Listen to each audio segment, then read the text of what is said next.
Not sure that this is probably the only time that we're actually going to be ahead for this whole conference. So I'm going to make the most of that, and I'm going to utilise that. I appreciate the intro, Jamie. That's quite an intro, and one that certainly sets the tone and puts me under a little bit of pressure. But I've certainly been looking forward to coming along and talking to you all today. I think there's a number of people in the room that I think a few of us are a little bit starstruck by. I think it's testimonial to the fact that, you know, Jamie and Anastasia and the whole team have worked really hard at getting some very, high quality people along to present over the next 3 days. So while I've got the pleasure of obviously presenting as part of the conference, I'm certainly here to learn a lot. So I'm going to look forward to the next 3 days as much as what you are. A little bit of background, as Jamie said, I've known Jamie for 16, 17 odd years, and over that time I've been heavily involved in delivering corporate health and wellbeing programs. And we've been fortunate enough to work with a whole range of different organisations across New Zealand and now into Australia. And really a big part of that is actually trying to get people to do things that they wouldn't ordinarily do. And it's a tough job. And the thing that really motivates me and engages me in what I do is essentially, I see it as the holy grail. How do you actually get people to do things differently that they wouldn't ordinarily do? And that's what I love about what we do. And I don't think we've cracked it yet.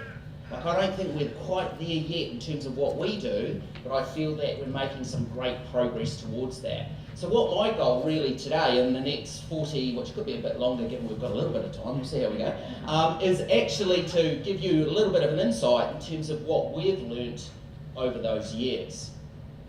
The way I tend to operate is that if you do have a question or a comment, or are we saving those at the end? We'll take them during? You got enough time. I've got enough time. If you've got a question or a comment, please just jump in if you want to. I'm more than happy to take questions, obviously, at the end, but during, more than happy to do that as well. I do have a question before we get started. Who's motivated by improving their health? Can I just get a show of hands? Yeah, there's not really a lot of surprises in terms of who would come along to a conference like this. Can I ask another question? Who actually thinks that as a consequence of what you've heard will hear over the next 3 days, that you're actually going to do something differently? Show of hands. This has got to be the easiest audience in terms of creating behaviour change. You've obviously already come, you're motivated by improving your health and well-being. You're probably hanging on every word that these fantastic speakers are going to be talking about over the next 3 days. And no doubt, over the next, certainly few weeks or few months, you'll probably start implementing some of those things that the speakers talk about, and you'll see the benefits associated with that. I've got no doubt. The reality, however, is that most people aren't motivated by actually improving their health and well-being. That doesn't say that they don't want to, but they often don't prioritise it. They don't prioritise it to a point where it actually really truly entrenches new behaviours. They often prioritise other things. And what our challenge is as an organisation, and I think what our challenge is as health professionals across the course of, and I know there's a lot in this room, is how do we do that? How do we get people to prioritise their health and well-being to a point that they're actually going to do something differently? And really that's what I'm going to be focusing on over certainly my presentation. How do we do it? Well, how do we do it as an organisation? And we have some fantastic successes. And we're certainly driven by helping people and improving their overall health and well-being and having a positive impact on their lives. And these are some of the strategies that we actually use. And I'd like you to think not only about those people around you, but I'd also like you to think about you personally. What motivates you? What drives you in terms of creating that change? A big focus on the work that we do is driven by values. And really it's central to a lot of the programs that we implement, certainly through Synergy Health and the programs that we run. And it has a huge impact on how we feel and what we do on a day-to-day basis. So can I ask this question? Where do our values actually come from? Where do our values come from? Our family? Yeah, of course, our family has a huge impact on shaping our values, particularly from a younger age, and certainly, long term has a big impact. What else? Society, yep, society has a big impact. What else? Friends, yeah, very much so. Friends have a big impact on shaping our values throughout our life. What else? Personality types. Nature, yeah. Essentially, what shapes our values are our experiences. So our experiences shape our values. So it actually makes sense that because we've all had different experiences, we're all going to have different values. Do our values change over time? Yeah. What changes our values? Experiences, yeah. So what we tend to find in the work that we do is that when we're young, our values are relatively malleable. They change quite a bit as we experience new things. But as we go through further in life, they start becoming more core. We develop these core sets of values that they take a little bit more to change. But what it takes to change people's values typically later in life is what we refer to as a heightened emotional event. Because that could be positive or it could be negative. All right, it could be positive or it could be negative. So a good example, I remember working with a senior consultant and some of the work that we were doing. He had typical consultant values, power, recognition, intellectual status, all of this sort of stuff. Followed him up a couple of 18 months or so later. His values had completely changed due to a positive event. Any guesses as to what that was? Birth of his first child. Absolutely, completely shifted his values. I used to work as a personal trainer when I was paying my way through university. The best adherers to exercise programs, and to give you an idea, 50% of people pull out of a structured exercise program within the first 6 weeks. But the best adherers to exercise programs were those individuals that had just had a health scare. Why? Because all of a sudden that value of health got promoted up the list. And you'd say, do this, and they'd do it, because they were prioritising that value of health. So we know our values change over time. Can I ask the question, who knows what their values are? Show of hands. Yes, anyone from Synergy Help, better get their hand up. Sorry, right up, can I just see? Leave them up. Okay. Who knows their values well enough to strategically design their week? Leave them up. Yeah, and just as an indicator, if you're doing this, probably not. So ultimately what we need to know is we need to know what our personal values are. We need to know what drives our behaviour, because it's already shaping your decisions that you make on a day-to-day basis. And it shapes the decisions that the people that we work with and the decisions they make on a day-to-day basis as well. So our values, they're shaped by experiences, they guide every decision. Every decision you make is guided by what your personal values are. So clearly they influence motivation. So if you've got the option between option A and option B, whichever one gives you a higher degree of value fulfillment, you're more likely to select. So it influences our behaviour. So when we talk, we kind of look at this as a bit of a behavioural iceberg. A lot of HR professionals use it, but ultimately what sits below the surface essentially affects what's going on above it. So when we think about our values, it influences behaviour. Now clearly the decisions that we make around our behaviour are going to affect our physiology. It's going to affect our physiology, the decisions that you make on a day-to-day basis. Now one thing that I often talk about as far as some of the work that we do is I see this trend where people compartmentalise their health, and I'm going to talk a little bit more about this later on in the presentation. But have you noticed that? The general population will go, you know what, my health-related time is between 5:30 and 6:30 at night. That's when I'm healthy. The rest of the day, that doesn't actually count. But essentially what people decide and what they choose to do on a day-to-day basis throughout the day influences their physiology. There's certainly no doubt about that. So when we ultimately look at, well, actually, the types of values that we come across, they're very wide. We're talking about recognition, adventure, teamwork, leadership, fun, balance, relationships, competition, and so on and so on. And really, these are just words. What's important is what they mean. So for example, if I had success as a key value, and Jamie had success as a value, we may define that very, very differently. So that's a big part of understanding what your key drivers are, what your key values are. Now when we look at, certainly our hunter-gatherer ancestors, their behaviour was influenced by their values also.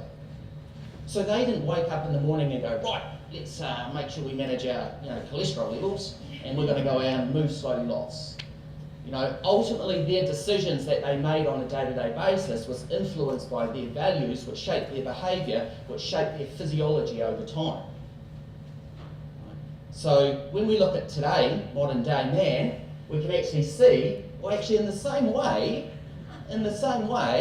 the values shape our behaviour, which influence our physiology, and in a lot of cases, ultimately it means that we're not doing what we used to do. Now that doesn't mean necessarily that we've actually got different values.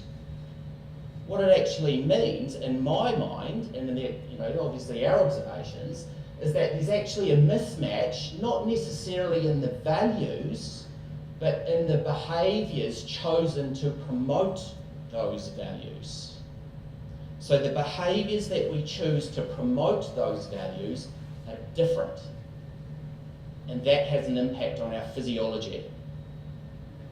And remember, this is what happens below the surface, which leads to influencing our behaviour, then ultimately our physiology. So when we look at, certainly some of the interaction between the two, we look at some of these values and we look at, fun. We know there was a lot of group play. Now how do we promote that value today? PlayStation. We can look at these different values when we look at relationships. We used to spend a lot of time around the campfires, talking, interacting. Now we spend a lot of time on social media. You can still use social media today because we're interacting. Just clarifying. Recognition. We know that once upon a time it was all about sharing, received recognition through sharing. Now it seems to be about possessions, what you own, what you display to people in terms of what you own. Security was around hunting and gathering. Now it's about working indoors and earning a paycheck at the end of the day. So what we're seeing once again is we don't necessarily see the values have changed, but the behaviours that we've chosen, essentially changing. So with that knowledge, how do we influence behaviour? How do we do that? So I want to give you a couple of examples of the work that we've done and the impact that we see today. Now if we've got 4 individuals here, and let's say we've gone through an exercise and actually identified what their personal values are, I want to show you the impact of having that knowledge. And obviously I've just called them person 1, 2, 3 and 4. They tend to be more balance orientated, number 1. The second person is more obviously team orientated, achievement orientated, and then our consultant who's more status orientated. Now if I just picked up some typical resilience strategies, if you like, let's see if we can match them up. So the first one, spending time with friends, 1, 2, 3 or 4. Who's going to get the most value from that? 2? Yeah. Seems pretty obvious, doesn't it? What about in terms of relaxation strategies? 1, yeah. And probably by this stage you're thinking, well actually Brad, that's not rocket science. Well, it's not. It's because we know what their values are. If you didn't know what their values were, your guess would be as good as mine. And let me give you an example of that. I remember seeing an individual who was more probably status orientated, and this was a few years ago. And I remember him coming into my office, and he was quite a senior consultant, and he sat down and he said, I'm not enjoying my job, I'm not sleeping, my health is deteriorating, it's impacting on my relationship. I've already been to see another health professional, they didn't help me. What are you going to do for me? I said, well, you might sit down. Let's identify what your values are. That's a first good step. So we actually went through and identified, as I mentioned, more the sort of status employee. And it turned out, out of interest, I said to him, just out of interest, what did this other health professional recommend that you do? And he said, well, what they suggested was that once in the middle of the morning at work and once in the middle of the afternoon, I was to take the phone off the hook, okay, turn my computer away, shut the door, sit back in my chair and focus on whiteness for 5 minutes. A form of relaxation strategy, disengagement, and I'm not challenging the fact that may have worked. But what do you think his willingness to engage in that strategy was? When you look at his values, and we're asking him to stop what he was doing, it was actually going to compromise those values, and he was sitting there going, oh, come on, 4 minutes, come on.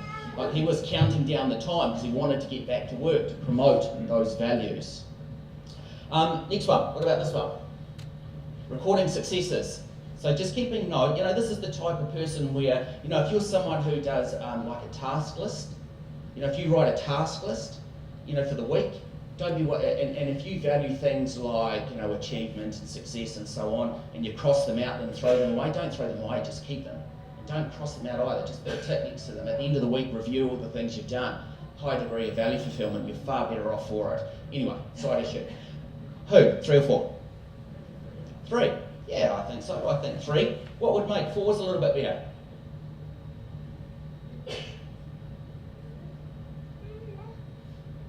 Someone else doing it. Now, I'll give you another example. I remember working with a lady. She came again, many years back, came to see me. She went through law school and actually did incredibly well. She actually got very high grades, started working for a law firm, very flat organisational structure. I think she'd been working there 3 or 4 months, and then came to me and said, I think I've made the wrong decision. I'm not enjoying law. It's not what I expected. And again, it was having a big impact on her on a day-to-day basis and so on. So I said, let's do your values. Turned out, once again, more sort of status-orientated person. Thinking about her time at law school, how well do you think those values were being promoted in law school? Highly. Yeah, I mean, you're getting grades, A's, A pluses. It was pretty explicit if you'd done well or not. If you get an A, you work harder the next time to get an A plus. It was pretty explicit. So my question to her was, when was the last time that you sat down with your manager and actually got some feedback? And she said, oh, well, over the 3 or 4 months, maybe once, twice. He's always too busy. So my question to her was, well, when did you feel good doing the job? And she said, well, I worked with a client and the client sent me a bunch of flowers. What did you do with the flowers? Well, I put them on my desk. So every day she came in, looked at the flowers, clearly promoted her values, felt pretty good. I said, well, that gives us an insight then in terms of what you could be doing. She said, well, I can't buy myself flowers every day. I said, I'm not suggesting that. And she said, well, I said, well, can you think you can schedule time with the manager? She said, no, he's always too busy. I said, okay, let's take the manager out of the equation. Let's focus on you as an individual. So what she ended up doing and what the strategy we came up with is every time she finished with a client, she sent out feedback forms. In order for us to improve the services that we deliver, please tell us what we did well. Strategically set up the structure to directly promote the values. I got a phone call from 6-8 weeks later saying, I love law. I am pleased I did law. Now essentially, when you think about it, the job that you've chosen, the job that you do, is essentially about promoting your personal values. And the alignment between the two will dictate how motivated and how engaged you are in your job. So HR professionals have been using this knowledge for a long, long time. And I think as health professionals, we need to use the same knowledge. We need to apply that knowledge to engage people into healthy behaviours. Okay? Not make them feel guilty, not rely on willpower, but essentially engage them to want to do it. So in HR circles, we talk about discretionary effort. The level of effort people could give if they wanted to. We want people to feel that way in relation to health and well-being. So, let's keep moving. What we tend to see is this knowledge is actually well and truly used for both good and evil. And in terms of, I just want to give you some examples of how sophisticated this knowledge is, I think, and we see it day to day with some of the forces that counteract what we're trying to achieve as health professionals. So if we look at some examples of that, we look at this advert here. I love this advert. Taylor Swift, if you're unfamiliar. What you won't quite see, or if some of you at the back may not see it, but just sitting in front of her, and it's actually blurred, is a bottle of Coke. I mean, what sort of brands can get away with blurring their product and actually putting in an advert like that? Coke, clearly. But ultimately, what do you think when you think about advertising around Coca-Cola? What are the types of values that they promote to try and attract people to their product? Well, it's all about success, recognition, it's about fun, right? So they're directly promoting their products around ultimately these types of values to attract those people who are motivated by that. Let's compare that to Red Bull. Red Bull. I mean, have you ever seen an extreme event that didn't include Red Bull? I mean, really. I was at the supermarket recently and saw this young bloke walking out with those big, cans of Red Bull. And I think they're like $7 or $8 a can or something. And there he is buying this stuff by the gallon load. And essentially you go, well, actually he's paying full price for that type of stuff, like a premium price. Premium price. Why? Because it's the brand association for what he wants it to be, or what he wants to be, or what he aligns to, what he sees gives him a sense of value fulfillment. Another example, McDonald's. Fun and play. These kids going past going, I want to go there because of the playground. I want to go there because I get a toy. McDonald's is the largest toy manufacturer in the world. Okay. Overseas, and some of our overseas guests were actually probably have a better knowledge of this than me, but in some areas, the closest playground for blocks and blocks and blocks and blocks and blocks is McDonald's. Up and go. I always like to have a crack at Up and Go. Energy and recognition in terms of this whole brand association with the All Blacks. You have your Up and Go in the morning. You can perform like an All Black. You're ready to get up and go for the day. But that's our daily sure allowance in a carton. What is that? World of Warcraft. This blows me away. So what we know is that these these games in this gaming industry, and essentially what we're talking about is gamification principles, are essentially giving people a huge degree of value fulfillment in a very condensed way.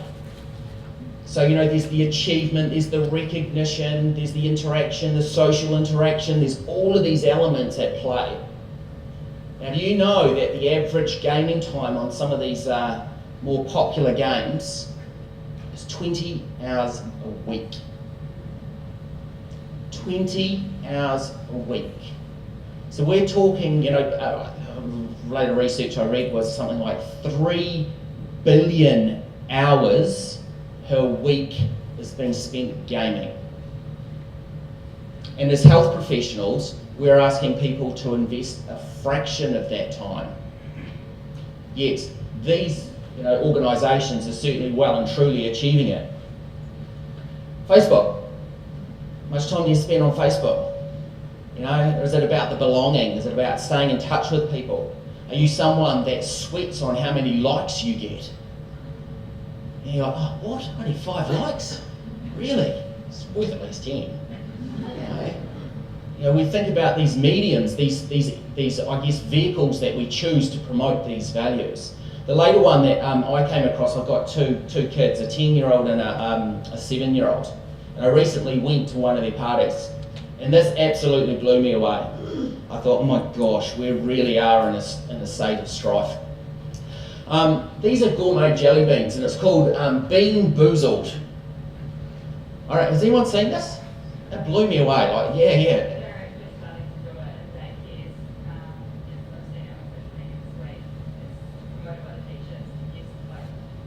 Oh, you're kidding me. Oh my gosh. So to give you an idea, what you do is you buy this carton, and as you can see on the right hand side, it's got a spinning wheel. And what you do is you spin the wheel and it spins up a colour. And then you have to pull out that colour. And then you eat the jelly bean. Now the flavour, for example, for the green ones is either lime or lawn clippings. It's either peach or bath. It's either juicy pear or booger. It is buttered popcorn versus rotten egg. We just want kids to eat more eggs. We've got coconut versus baby wipes. We've got tutti frutti versus stinky socks. We've got chocolate pudding versus canned dog food. We've got licorice versus skunk spray. Now I went to this party and this game got pulled out. All the kids were around the table, spinning the wheel, having a blast. Pulling them out, so someone's going to go, they're on the edge of their seat. They eat it and one's like, oh thank gosh, and the other one's like, oh, vomiting and so on, and they're all sick and everything. And I thought, nah, surely it's not that bad. So I pulled one out and I got canned dog food. I thought I was going to vomit. Now this game was the absolute hit of the party. And in fact, the next 2 or 3 parties after that, this game came out. So these, in some cases, food manufacturers are getting kids to eat lawn clippings, bath boogers, rotten eggs, baby wipes, stinky socks, canned dog food, and skunk spray by gamifying the act of eating their product. And I think we can learn a lot from that, particularly from a values perspective. So when we compare that to some of the things that we see in the health industry, and I think we're getting a lot better at this, and there's some good examples of it, but I just wanted to make a point that I think we're over-reliant on promoting the value of health improvements. So we see things like 5+ a day, go and do that, you should do that. Eat for health, save your heart, use your feet. Turn your health around, turn here. We see pictures of, lungs that are on fire and things like that. Now the thing is, if you were motivated by the value of health improvement, you wouldn't actually probably need any of that. You're doing it anyway. So I think we need to reposition what we do and think about how we can engage people in different ways. So what we know is that those people that are essentially promoted by health and well-being are people like you, people like me, who I want to know how to improve my health and well-being, and chances are I'll give it a crack. I'll experiment and I'll do it for myself. Or those people that have had a serious health scare. So what do we do? Do we wait until they've had a serious health scare before that value of health gets promoted up the list? Or do we use their existing values and promote those existing values in the act of health promotion? You're not going to change people's values overnight. Right? I always have the guys on at work about saying, hey, wouldn't it be great if we could actually give people a serious health scare without putting them at risk? I mean, how do we do that? And I got quite absorbed into the, Total Recall, where, you implant, thinking and give someone an experience without them necessarily having to go through it. That would make our job a lot easier. It really would. But how practical is that? I don't know. One day maybe we will. The other thing that I often see in my observations is this whole process versus outcomes. We often see people will choose the behaviour of improving their health and well-being because they want the outcome. So for example, it's someone who's actually going to go out there and say, look, I want to look good in front of my friends because I value something like recognition. So we used to laugh at the gym. You'd get 3 fine days in the spring and then everybody would just flood into the gym. Had to be 3, couldn't be 2, had to be 3 fine days in a row. And ultimately what you'd get is people coming and going, oh my gosh, I want to wear togs and I want to look fantastic, so I want to start exercising. But ultimately what the behaviours they choose to do doesn't promote their values, and they disengage very, very quickly. So that could be someone who's very much, orientated around, companionship, teamwork, recognition, and they want to, look good for those people that they surround themselves with, but they decide to go to the gym at 6 o'clock in the morning by themselves and hide down the back and do, these hard-out cardio sessions. The act of doing that, the process doesn't fulfill the values.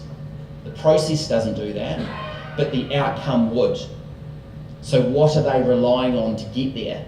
What are they relying on to get to the end outcome to give them the value fulfillment? And that's why we see adherence rates being so poor, so poor. In terms of, if we look at this, we look at our own personal value fulfillment on the left-hand side, we look at it, the health behaviours across the bottom here. Essentially, the alignment will dictate, in terms of, in my mind, how engaged people are. So if we look at someone down here where their own personal values aren't being promoted through the health-seeking behaviours, they're going to disengage and they're just not going to do it. They're just not going to do it. They really aren't. No matter what you tell them, no matter how much you try and motivate them, and often when we try and motivate those people around us, we're telling them things that motivate us that are based upon our personal values. That's not really that successful. If we move further, up that, to that higher performance level. Sorry guys, down the back there. This says willpower, and this says compartmentalisation. The reason we compartmentalise is to actually alleviate that mental conflict. Again, that's the whole 5:30 to 6:30. That's when I'm healthy. And I'm going to rely on willpower to do it. I'm going to work really, really, really hard in order to get there. And gosh, I'm going to work hard. And it's going to be hard, but I'm going to do it because I really want that outcome, which is going to give me the value fulfillment. Then ultimately, if we move further up, we get that engagement. And we get that integration in what we do on a day-to-day basis. Right? But once again, that can only be achieved when we align those personal values with the health-seeking behaviours. And I'll give you some examples of how we do that. This middle ground here, I think we've become so reliant on that willpower and that compartmentalisation, we've actually built a bit of an industry on that. As shown here, sorry, it's process focus. So outcome focus, more process focus. We've built an industry on that. I mean, how many times do you see these types of things actually being shared on Instagram? This one's my favourite. It will hurt. It will take time. It will require dedication. It will require willpower. You will need to make healthy decisions. It requires sacrifice. Okay? You will need to push your body to its max. There will be temptation, but I promise you, when you reach your goal, it's worth it. So we have relied so much on the fact that most people are doing the things that they don't really find engaging, that it's all about willpower. When what I'm telling you, it doesn't actually have to be. We don't have to rely on willpower. It's actually about, well, how do we create the environment to give people the value fulfillment, and the default outcome is they get healthier. So let's look at an example like walking. We could all go for a walk today. We could all go outside and go for a bit of a wander. We could do that. All right. Move slowly lots. All right. We know we need to move slowly lots. That incidental activity that we build up across the course of the day. The optimal ratio of 2:20. Every 20 minutes we should be on our feet for 2. And on that basis, could you all just stand up while I continue? Stand up. So on that basis, when we think about walking, I feel really short all of a sudden. Maybe I'll get you sit. No, stay there. When we think about something as simple as walking, when we talk about different values, what's the difference between someone calculating the amount of movement that they do throughout the day using something like a device, like a Fitbit or a Garmin or something like that? Now, I think personally, the wearable technology is fantastic because it just gives more people the ability to fulfill more values, and we see that. In terms of actually tracking that over time and seeing improvement over time. The difference between going for a walk in this type of environment, what you see out here, versus doing it in the back room in the gym on a treadmill first thing in the morning, versus doing it with a colleague, doing it with a loved one, doing it with a friend to gossip,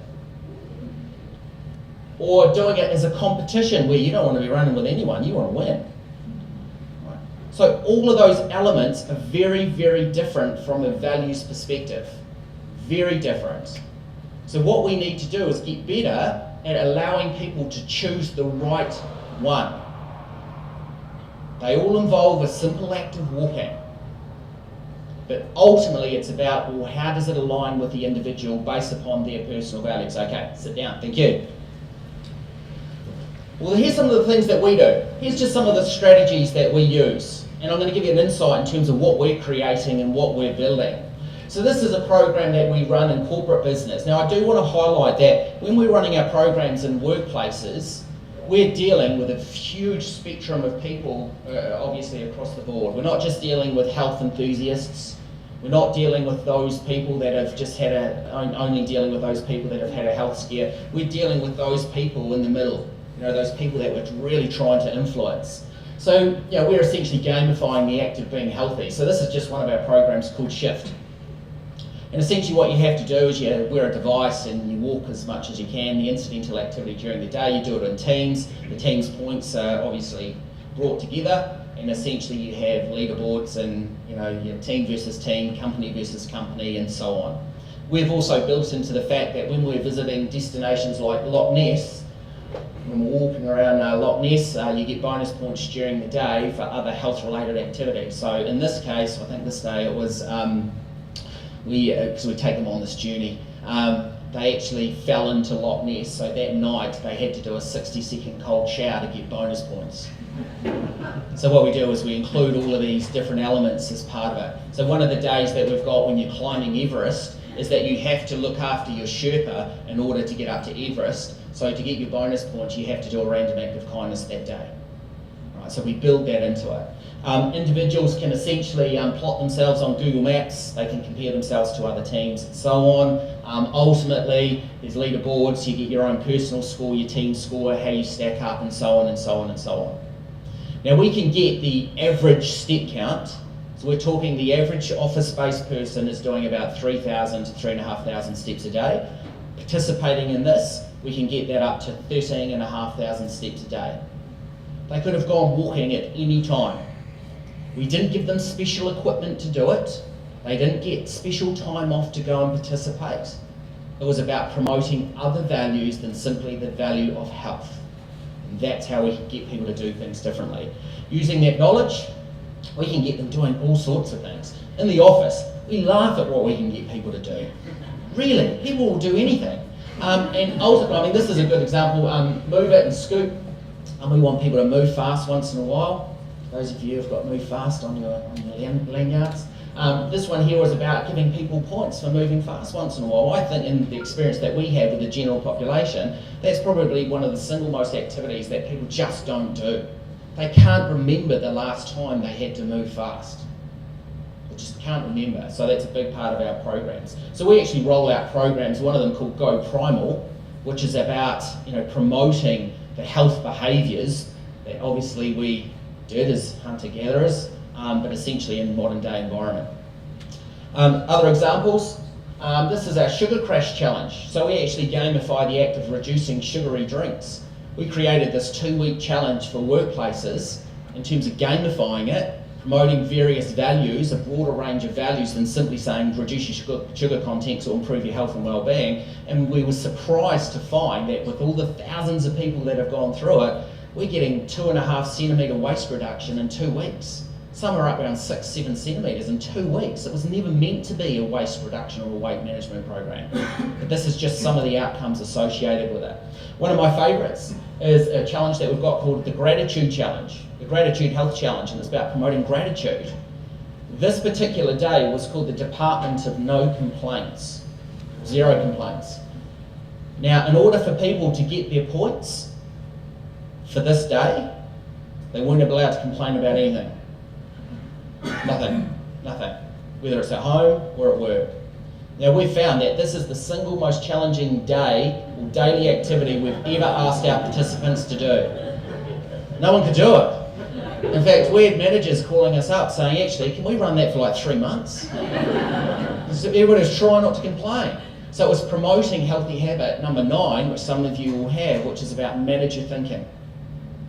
We were trying to get people to think before they spoke and consciously evaluate the nature of that thinking and understand the impact of that.